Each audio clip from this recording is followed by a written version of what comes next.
Friends, నా పేరు వచ్చేసి రాధాకాంతరావు. నేను అస్నాపూర్లో ఉంటున్నాను. ప్రజెంట్ అయితే ఇప్పుడు జనగం పక్కన ఒక విలేజ్లో ఉన్నాను. మార్నింగ్ పచ్చడి పొలాల మధ్యన దిగుతున్నాను, చాలా ఎంజాయ్ చేసుకుంటూ. ఇక్కడ మనం 20 డేస్ బ్యాక్ మన ప్రొడక్ట్స్ ఇచ్చాము. మనం ఇచ్చినాక వాళ్ళు 3-4 డేస్కి చల్లారు. అంటే మన ప్రొడక్ట్స్ వాడి జస్ట్ ఒక 15 to 16 డేస్ అయింది. ఎంత వండర్ఫుల్ రిజల్ట్ వచ్చిందో ఒకసారి చూద్దాము. ఎన్ని పిల్లకలు వచ్చినాయి?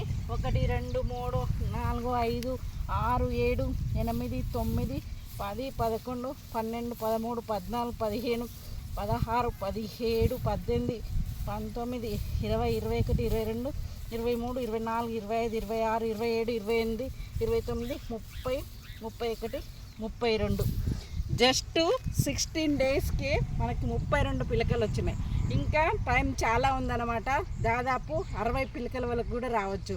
వండర్ఫుల్ రిజల్ట్ ఉంది లీడర్స్. ప్రతి ఒక్కరు కూడా మన ప్రొడక్ట్స్ వాడండి, ఎక్కువ ప్రమోషన్ చేయండి. వండర్ఫుల్ రిజల్ట్ ఉందన్నమాట. రైతుకు తక్కువ ఖర్చుతో ఎక్కువ దిగుబడి, ఎక్కువ లాభాలు. Wonderful result. Thank you. Wealth.